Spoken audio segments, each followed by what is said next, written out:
everyone. We're Maren and Angela, and this is Homeschool Unrefined. Welcome to our spring and summer 2022 season. This whole season is going to be a treat for you. As some of you know, we've been creating this podcast since 2016. At that time, some of our kids were in single digits, playdates dominated, and we had this idea to create a community around keeping homeschool simple, real, and fun. For this season, we've gone back through all 5 years of episodes to find those that have been the most loved and downloaded. We've compiled them into a list of our top 20 favorites, and we'll be counting them down for you this season. You are definitely going to want to stick around to hear which episodes made it to the top. We're really proud of these episodes and wanted to share them because they're at the heart of what Homeschool Unrefined is all about. We wanted to go back and remind ourselves of the work we've done and the community that's been built around these ideas. You might feel some nostalgia when you hear the old music and our old intro. There will also probably be some old promotions and some links that are no longer relevant. We've come a long way as podcasters, yet the messages in these episodes are timeless. If you're looking for new episodes of Homeschool Unrefined, join our Patreon community. For just $5 a month, you'll always have a new episode in your podcast feed. We are continuously recording new content and love sharing our lives with you there. Consider joining for $5 a month. You will be not only nodding your head along with us every week, but you'll also find a group of amazing people. Plus, you'll be supporting our message.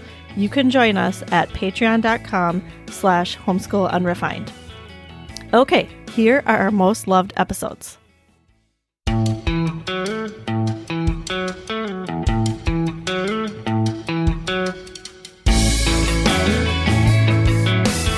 Hi everyone, this is Angela, and you're listening to Homeschool Unrefined, the podcast where we keep homeschool simple, real, and fun.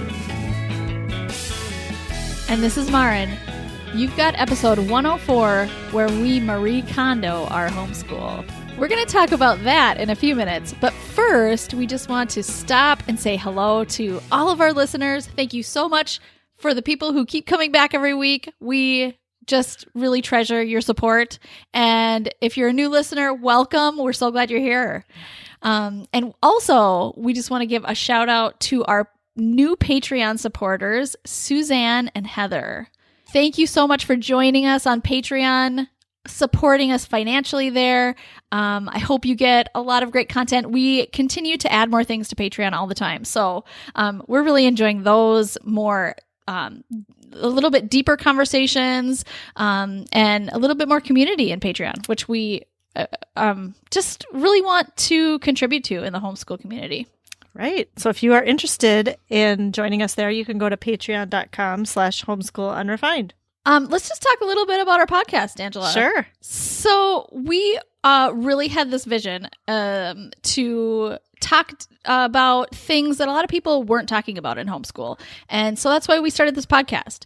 We want to change the conversation about homeschool from maybe like what we do, what we need to do, what we need to do more of. And we want to change that to more of maybe what we don't need to do. Maybe what we can take off your plate for you to help you feel like you are really having an effective homeschool and a joyful homeschool. Right. Yeah. Homeschooling can be so fraught with comparison and worry and doubt. And, I suffer from those things too. But Yes. Especially when I was a newer homeschooler, it was really easy to compare myself to other people because, this is a new thing for everybody who's doing it.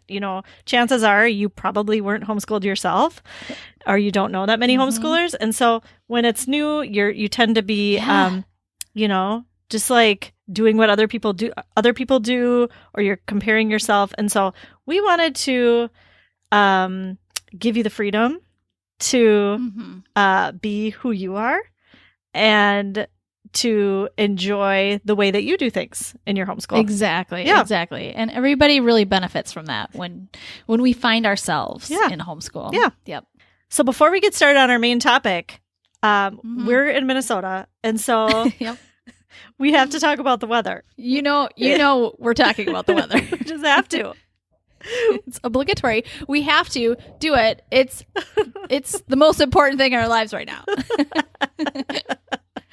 It's the big thing. Tight. It's the big thing that's happening. So, It is. yeah. So it was cold.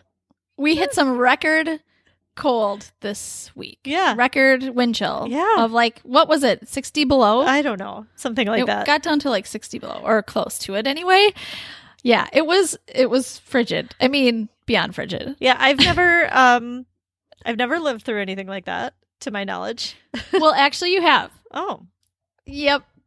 In college, when we were sophomores, it did get down to like 60 below. They called off school when we were sophomores in college for the first time at our college in Is that because we were up north farther? decades. I'm sure. Yeah. Okay. Yeah. Okay. we were even farther north. Even farther north. We were in Fargo Moorhead. That it gets cold there. And it gets windy. And it's flat. It's completely flat with no trees. Flat and no trees. So I mean, it is the prairie. So I mean, the wind chill was terrible. So okay, all right. We have lived through it, but like we were single college students living in a dorm. It was like a party for like 3 days. You know, I do not remember that. You know, I mean, I remember it being cold. So cold there. I had the biggest jacket. It was this red, puffy, huge jacket. I bought it like, I don't know what I was thinking. I bought it like 2 sizes too big. Well, that used to be cool. Was it? Okay. Oh, yeah. All right. Puffer jackets have really slimmed down. Okay. Okay.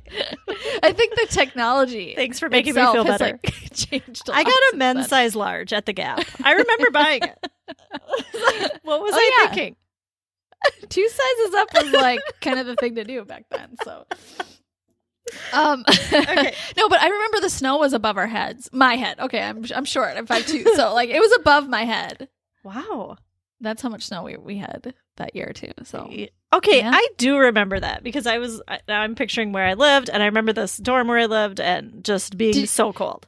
Yeah, and do you remember walking down the side, like, you know, the sidewalks of the college, and like there's just a wall of snow. I remember that. Just walls of snow. Like I couldn't see over the walls. Really? To see like even where I was not going. Remember that. Yeah. Gosh, I have a bad memory. Okay. So crazy. But anyway, life in Minnesota. I don't know. I feel like because this lasted like 4 days, it was the length of time. And I don't know, now that I'm a parent, like, and I realize that my kids need to get outside. Oh, yeah. I was not worried about that when I was 20. Nope. Did not think about going outside. Nope. So that was challenging, you know, and I'm on Enneagram 6. And so when I heard the news that like you can't go outside for more than 5 minutes or you might get frostbite. You took that seriously. I did. And I went and told everybody in their beds at like 9:30. I was like, do not go outside tomorrow. Do not. You can't. Yep. This like, is don't serious. wake up early and like go play with the That's dog what I thought they would do. Yep. Yeah. Because they actually did that the day before. They get up early and go outside and play. So yeah. So I took that real seriously. Yeah. So it was actually, though, I have to admit, I kind of like it. Kind of liked this. Yeah. It's very cozy. I mean, it's like a required like family time. Yeah, you're required to sit inside and like read and do puzzles. I was like, all right. Can't complain. Guess I have to. And I don't know about... Guess I have to cancel all my plans. Yeah. And I don't know about you, but like I get excited with school closings even though my kids don't go to school. Me too. Oh, me too. I'm like looking for, I mean, I watch for all the towns around us. Who's closed? Scroll across the bottom. Oh, of the yeah. screen. Oh, yeah. Oh, my goodness.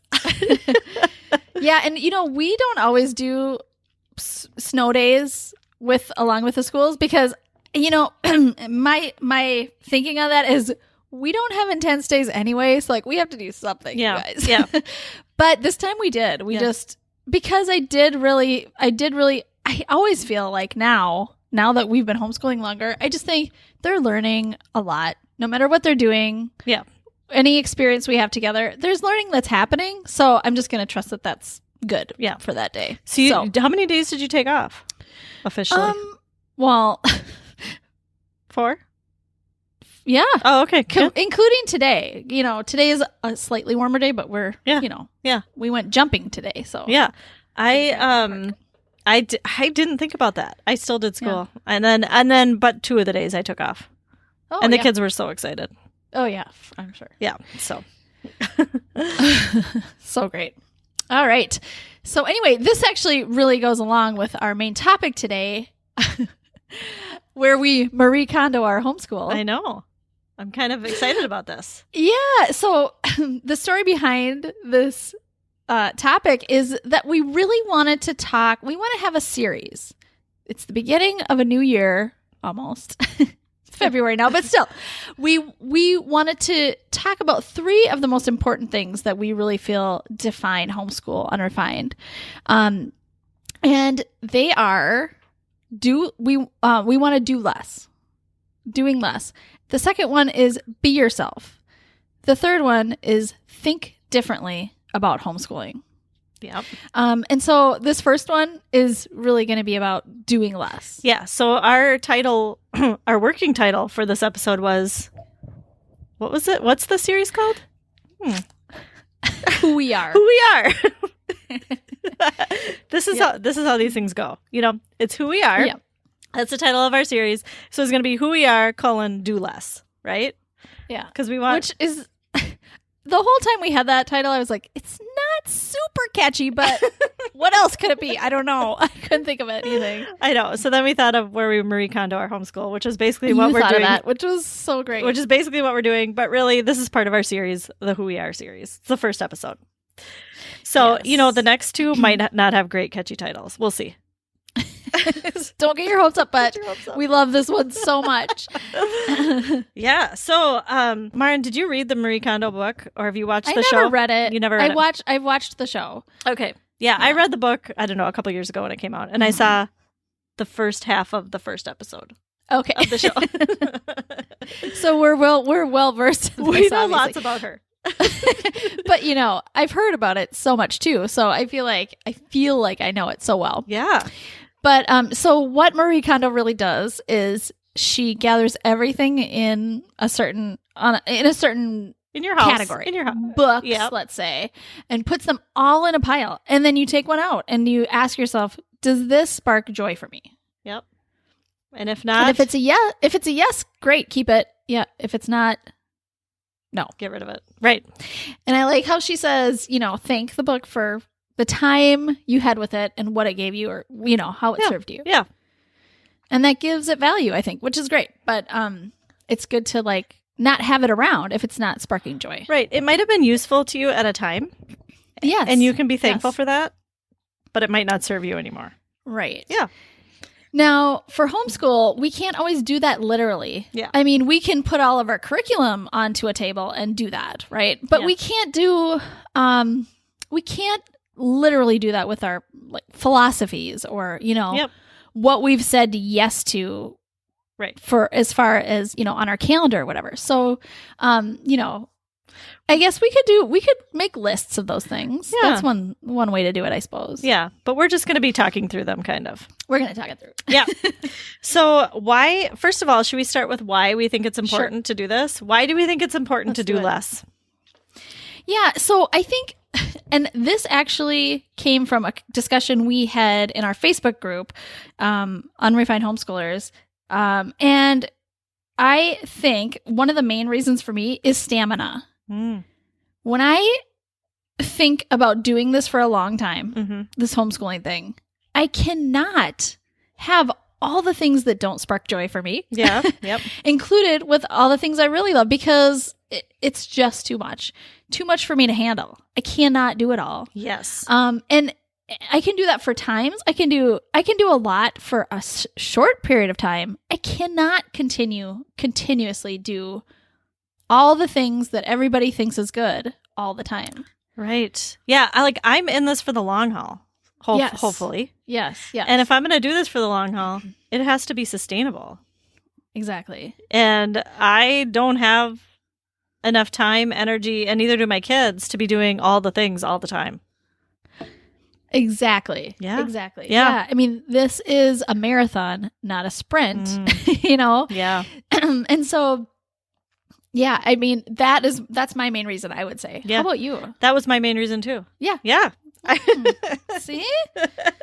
Well, all my reasons are kind of similar and a little bit different. But yes, that was it. I can't be effective at Right. everything.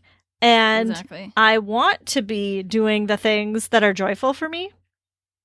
Yes. And so I'd rather do those things. And so if some have to be cut out, I mean, it makes Yes. sense for me to outsource or not do the things that aren't joyful for me. Right. And I think the things that spark joy, it still can be stressful to do those things. It's not easy to,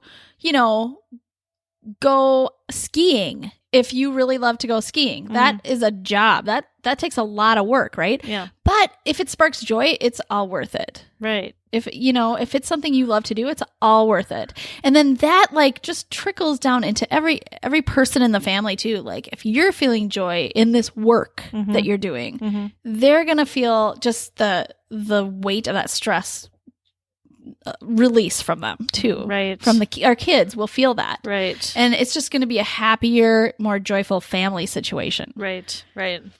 Okay, I also feel like it's important that we do less because like when I look around my house and I see clutter, like visual clutter, that feels like a weight to me.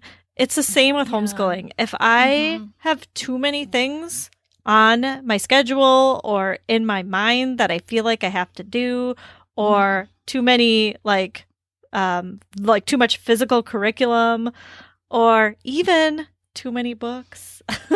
Sometimes I know that is a weight for me. And so I feel that weight every day. I feel like, I really should be doing this. I say should a lot. Yep. And that's not good. Don't you feel like should is an indication that maybe there's something you need to take off your plate? Yeah. If you keep saying should. Yeah. I mean, I do that too. Yeah, for sure. It should be a little bit of a red flag. Right. Yeah. Time to reconsider some things. Right. Yeah. Yeah. I also feel like when we're doing too much, which we do get into that, it's just like collecting clutter. It just happens sometimes. You add one more thing and one more thing. Pretty soon it's too much. I feel, and you've heard this, this is a pattern for me. You know this about me if you've listened to this podcast for a long time, but I feel resentful when I'm doing too much. Yeah. I start resenting people, and that's really kind of my fault because I've taken on too much probably. Yeah. And then also when I'm asking my kids to do so much stuff, then they feel resentful. Yeah. So I want to take away that, that opportunity for us to get into that place. Right. I don't want that. Right. Yeah, that is so good. Yeah. You want this to be it's okay. It's not always going to be, it's so idealistic to think it's always going to be joyful. It's not always going to be, but you want on the whole for this to be a good experience for everybody, you and your kids included. And where there's resentment, joy in your homeschool can't happen. Yeah.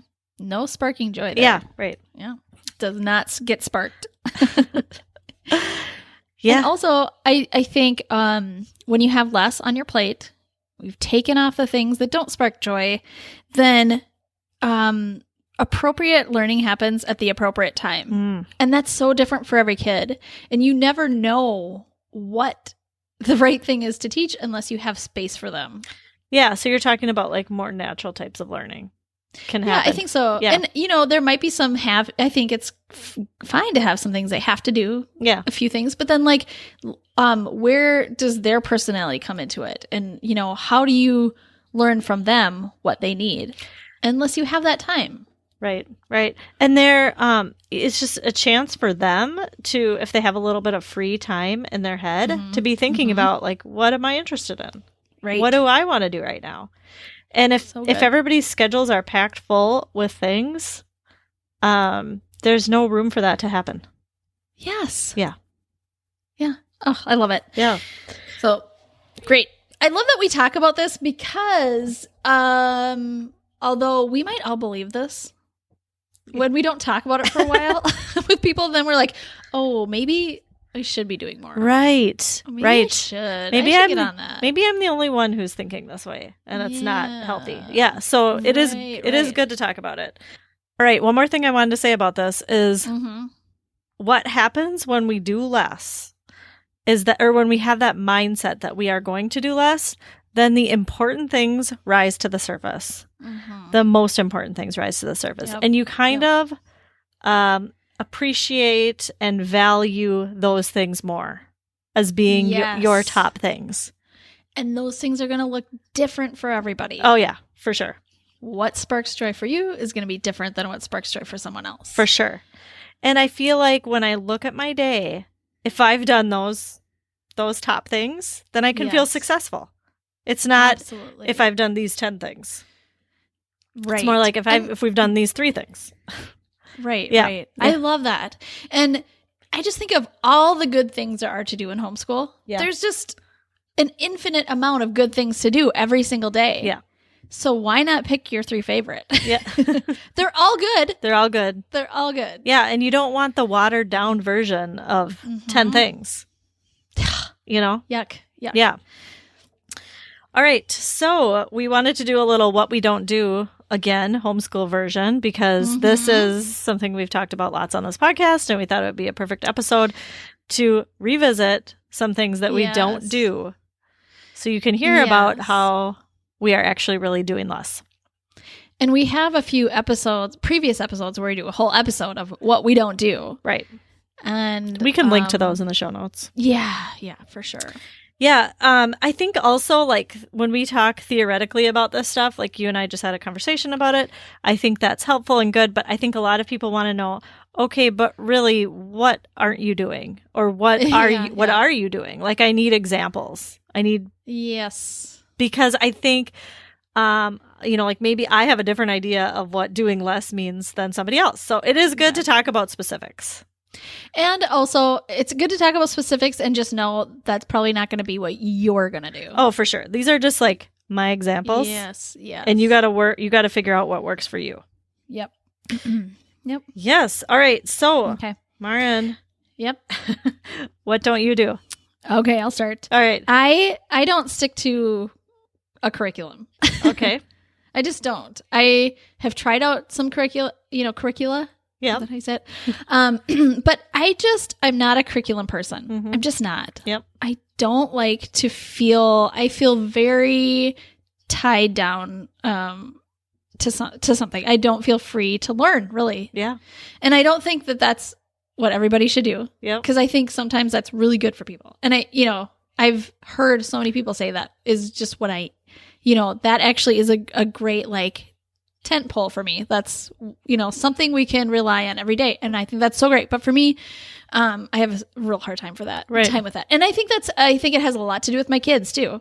And what they need academically. Right. Too. So if you're not using, when you say you don't stick to one, you use sometimes here and there for seasons. Yes. Okay. And I always ask myself, and this might go back to Marie Kondo, does it spark joy? But I ask myself, is it working for us instead of the other way around? I don't ever want to be working for the curriculum. Right. I want the curriculum to be working for us. Yeah. So if I just feel like I'm doing this to finish the book or whatever, I can't do that. I can't do it. So we have curriculum going on right now. It's not going to last forever. Yeah. This is a season for a few things that we're using. Right. Yeah. So I think that is going to be so freeing for some people because, and myself too, I can fall into the trap of thinking, well, if I don't finish this, then they're missing this huge part of, I don't know, stuff they're supposed to learn. It's true. Yeah. But I also think right now they're not really learning it anyway. When it gets to the point where we're just doing it to do it, and they're actually, it's not really like sticking. Yeah. It's like, why? Why are we doing If you're just doing it to finish the book, then it's not, then you shouldn't be doing it because you're just doing it to finish the book. Yeah. It's not effective for us. So anyway, how about you, Angela? Okay. What don't you do? All right. So I don't sweat most school subjects before high school. With the exception of reading and math, I don't sweat any subject. Like, I don't worry about if my kids are getting certain academic subjects like before high school. Right. Except for reading and math. Yeah. Would you agree? Like, does that sound out there? Yeah. No, I think that's great. You do? Well, I do think, I think that's great. See, I need reassurance. Is this okay that I just said that?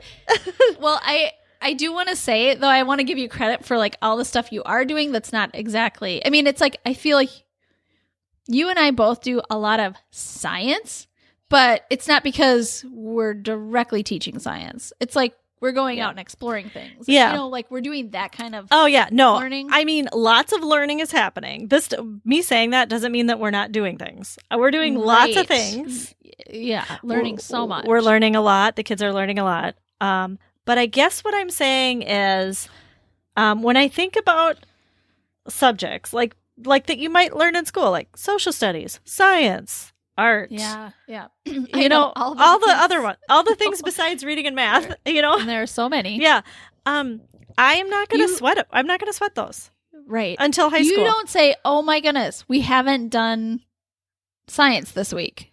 We got to get on this. This year. Yeah. or this year, whatever. Yeah. And you know, I have to say, like, I'm a science teacher. Like, that's my license. I'm a licensed science teacher. Yeah. I really value science. I really value social studies. And I value it so much that I don't want to do a curriculum that my kids might hate. Yep. Like, I want them to love science so much that I don't want to force it on them. I want them to just explore it on their own. Does that make sense? That is so powerful, I think, because you are a science teacher. Well, I think 99% of science teachers would disagree with me. Probably. I don't know. Yeah. Like, I think they're really into their content, you know, and that's great. Right. That's great. Yep. But I feel like I'm seeing my kids explore the world in a scientific way on their own that is more valuable than a curriculum could provide or something that I could guide them through. Right. And we've done seasons of, like, we took a co-op class where they dissected some stuff, which was awesome. And they had a teacher and that was so great. And that was like for a little season, you know, they did like 10 classes or whatever. So we've done stuff like that. We do nature walks. You know, we get some science kits in the mail. I think those are all great. And I love that they're exploring, but I just feel like until you get to high school, like, I'm just not that I'm just not that into curriculum. Like, I don't want to give them like a science or social studies curriculum. Yeah, and that kind of learning, the learning that what you were just describing that's enough. That was enough. That's enough learning. Yeah. I mean, that's all enough of giving them something to learn. Yeah. A lot of it they just take on their own at that point. Right. Well, like, I'm just afraid. I guess I'm afraid that if I stick a curriculum on them or force some stuff, that will like snuff out their joy of learning science. Right. Yeah. So that's so good. And I feel the same about social studies. I read aloud a little bit of history. I'm talking like a teeny bit once or twice a week. And that's all we do for social studies. And so far they love it, you know? Yeah. They're into it. And so I hope when they get to high school that maybe that's when some deeper stuff can happen, and maybe they'll be so like sparked by what happened, what the little bit they got, that they'll want to learn more when they get to high school. Yes. I don't know. Well, I think that's I don't know if that's right. I don't know if that's right. Spark joy, spark curiosity. Yeah, really. Right. I think is a big part of it for kids. Yeah.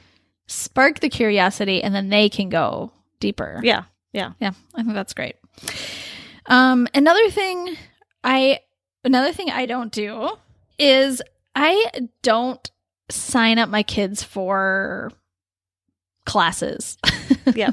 Okay. For the most part. I mean, every once in a while maybe, but like, and this has a lot to do with my personality and my kids' personalities, but like signing up for a class where we have to be there at a certain time, at a certain place and, you know, get homework and do the specific things and bring it back is just, I mean, I think it's great if it works for you. For right now where we are, that doesn't work for us. What I love to do is I like to have memberships to places where we decide when we want to go there and what we get out of it. Yeah. So that works for us right now. And, as you're talking about high school, I can see that possibly changing. Yeah.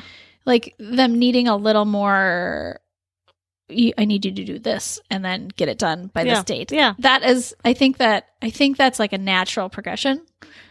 Definitely, especially for my kids, I can see that happening. But right now, we like to just go explore and do it on a day that works best for us, a time that works best for us, and, and just have a little more fluidity in that. Yeah, there's freedom. There's freedom in doing it when you want to do it and not when someone else tells you to be there for a class. Right. Yeah. Exactly. So that works better for us. Yeah. Do you do that or? Well, no, my oldest is taking an algebra class this year at a co-op and she really likes that. And that was hard for me. That was kind of our, one of our first, really big commitments. It was an all year commitment. Wow. Wow. But she really wanted to do it. She was super interested in it. And I thought, this is great. She's wanting to do this. It's, she's curious about algebra and it has been really a good choice for us. So awesome. I feel like if I had pushed that too soon, that it might have been different. Sure. Yep. Yeah. Yeah, we do try those things out every once in a while and see how they work, but we've never done that big of a commitment either. Yeah. So. Yeah. I think that's going to be probably our life from now, like moving forward, we're going to, my kids are getting older, my kids are 13, 12 and 10. And so I know that the season is coming for more outside classes and commitments. So, yes. Yep. It's happening. And that's okay. Cause that's, if that's what's sparking joy for them or what's sparking their, interests. And I think we have to listen to that too. Yeah, for sure. So good. For sure. So anyway, what else? Anything else you don't do? I don't. Okay. This is new this year. I don't do chores. I don't make my kids do chores on a schedule. Yeah. Chores are really important around our house. And so it feels a little weird to say that, but it was really kind of dragging us down because my kids were dragging their feet doing chores. Right. And so I felt like it was taking up our whole morning. Yeah. Doing chores because I had made it a priority and we were, set out to do that right away. Sure. But this year I changed things up and I just said, I'm not going to make anybody do chores like every morning or even like on a weekly basis. It's just going to be whenever it needs to be done, we're doing it. Sure. And so a lot of times that's evenings and weekends. And then my husband's home. And so he can help with the motivation. Right. And he's kind of more into that. He's really into that. So I was like, well, he can take the lead there. Sure. And then also like if it's during the day and the kitchen's a mess, I'll just be like, I need everybody's help in the kitchen. Yes. We got to clean this up. Let's do this, this, and this, or whatever. And that's working. Like people are doing it. Yeah. And I've noticed my kids, well, 2 of them, not 3 of them, 2 of them, don't like a mess. And so they'll be like, I feel, what's the word they're using? Like, I feel cluttered or I feel like depressed. One of my kids will say, I feel depressed. The kitchen is a mess. And I'm like, yeah, I know. What do you think we should do about that? What should we do? Yeah. So I feel like this method is working where the old method of like having chores every day was kind of dragging me down. So that's so great. Yeah. Ugh. Yeah. Anything else for you that you don't do? Yes. Quickly, I will just say the last one I just thought about was I don't really set specific academic goals for my kids every year. Yeah. I don't say you need to get at this level by the end of the year because I just don't know. I feel like it is not really the best way to learn. Right. Yeah. And I think goals are really good. Goals are really good. I just want to set my kids up for some success and I want to make sure that it's gonna happen, and if I do set goals, that it's really gonna happen, and it's gonna be an exciting experience or good experience for them, and not just like continuously drag on. Be like, I'm never gonna get there, or this is not even fun. Why is this one of my goals? Right. I don't enjoy this. So, we work, or sometimes we do shorter goals. We'll do short. Let's try and get through these couple lessons this week or something. And that seems to work better for my kids. Yeah. Good. I haven't really done that either, but I have noticed as my kids have gotten older that they've wanted to set their own goals. Yeah. And that is when it should happen. Yeah, right. Right. Yes. I didn't really put that together till just now. Yeah. That's like best case scenario. Right. So awesome. Right. Yeah, way to go. Okay, my last one quickly, and I feel really bad about this, so I'm kind of hanging my head in shame, and I shouldn't, but I don't do any art because I'm not good at it. And I felt guilty about that for years, and actually, I don't feel guilty about it anymore, but I feel bad saying it on the podcast. Because I don't. No shame here. It is There's no shame. important. I know art is important. I know it's super important. And I have an art cart, and I have lots of good art supplies, and sometimes I drag it out, and that sometimes works, but I don't facilitate anything. Yeah. Sometimes I sign them up for a class every once in a while, like some kind of class, and they do awesome there, but it was dragging me down, like the guilt of not knowing what I'm doing or how to do it well or effectively, and I just kind of let that go. And I just thought, well, good for you. That's one thing that they're not going to get from me. Well, I think that's totally fine because you have supplies, first of all. I think that's a big part of it. I don't do art. I'll tell you, I love art. I don't do art. Okay. I supply things for art. I make time for art. Yeah, I don't do that. Oh, yeah. Well, you have time for playing and, time for, you have free time and that's, that's always an option. They could do it then. So, yeah. And so, I mean, a lot of it is if they're not choosing it, maybe that's not their thing either. Right. Well, one of my kids does, and she does her own stuff all the time. Yeah. Great. And that's all. So great. Then the other kids maybe just don't need it as much either. Yeah. Or maybe someday they'll take a class and be inspired. Exactly. Yeah. Yeah. Yes. All right. Well, that was a great conversation. Yes. I feel I would love to hear what everyone else is doing to Marie Kondo their homeschool. Oh yeah. We should put that question in our Facebook group. Yes, definitely. Maybe it can be a catharsis. I think it should be. We can all talk about it. Oh, yes. Okay. Let's move on to loving this week. Yep.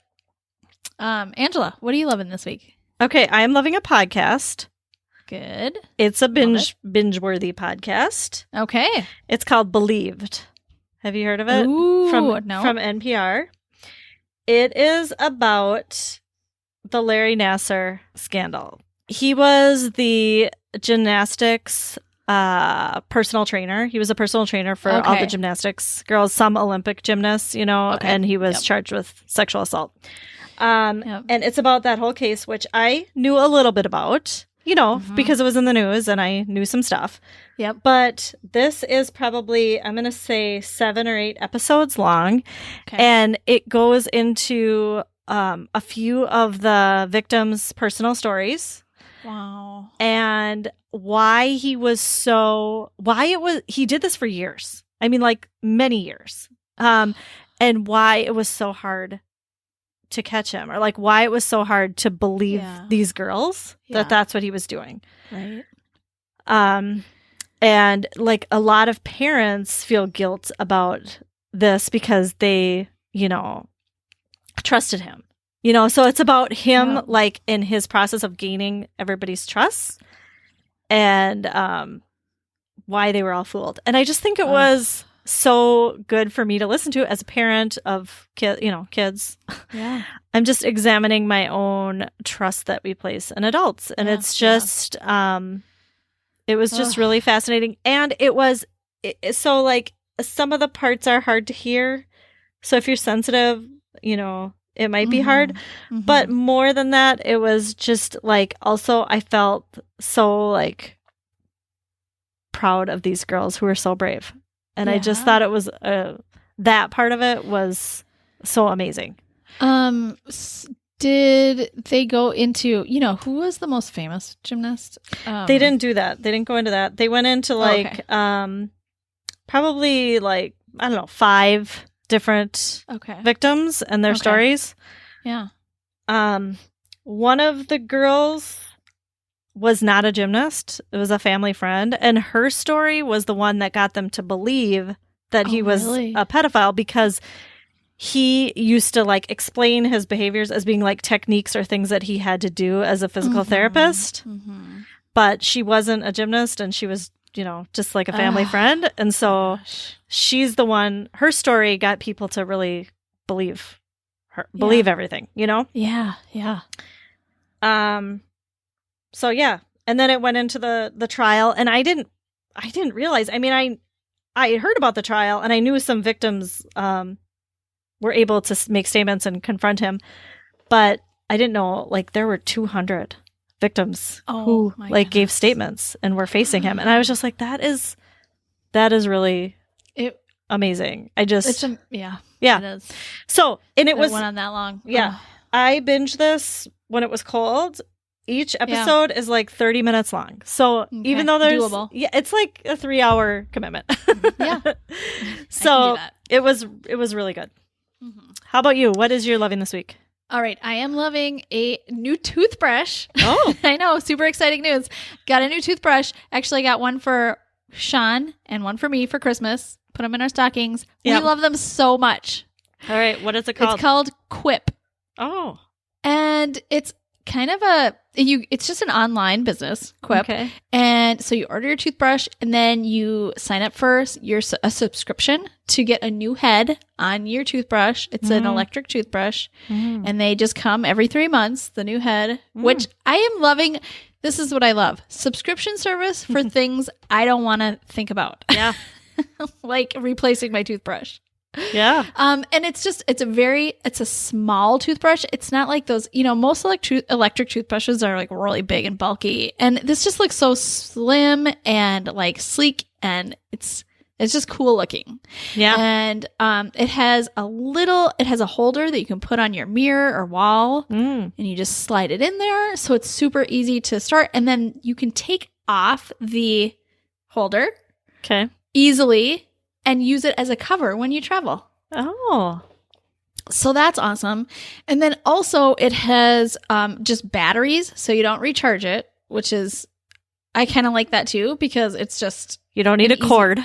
You don't need anything else, which I'm loving, because I actually just told Sean yesterday, I am at my max for things I need to recharge in this house. Yeah. Like I can't recharge one more thing. No more. Yeah. No more pieces of equipment can come into this house. So anyway, I love it. It's, and then they have all these different colors. And so we're going to probably end up getting them for our whole family.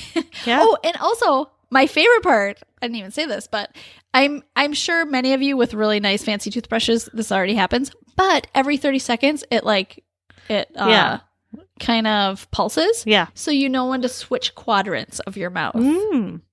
Handy. At first, I didn't like that because I wasn't used to brushing my teeth for 2 full minutes. Really, to be honest, I never really timed myself, and I thought I was, but apparently I wasn't. So I didn't like that. But now I don't want to brush my teeth without that now. Yeah, that's so awesome. Yeah, that is great. I should have talked to you because I got my kids their first electric toothbrushes. We haven't had any ever. Because I didn't want to keep anything charging on the counter. I was like, we can use an old-fashioned toothbrush. But we got them for Christmas. And they're kind of... I mean, I like what you're talking about, how they send you the head. Because I was thinking, I'm going to have to remember to buy those heads. And they only had 2 choices for colors, and I have 3 kids. And I was like... Come on, guys. Okay. Is this going to work? I know. It's going to be a long conversation, right? I just feel like with colors, it's always going to be an issue. There's always issues. Yeah. So I wish I would have talked to you. But you have to go to their website and order from them.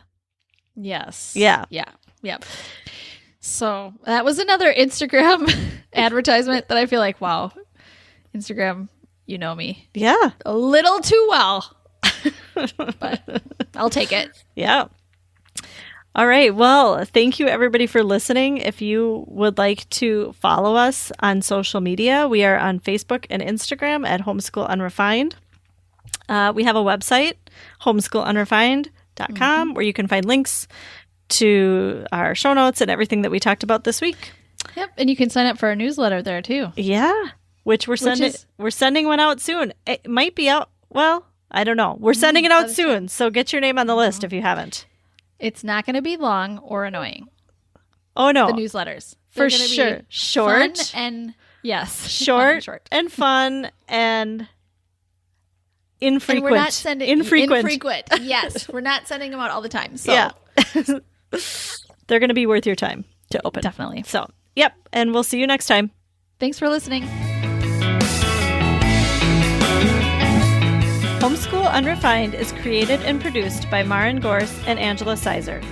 Ethan Miller is our editor, and Amanda Ginn is our VP of all the important things.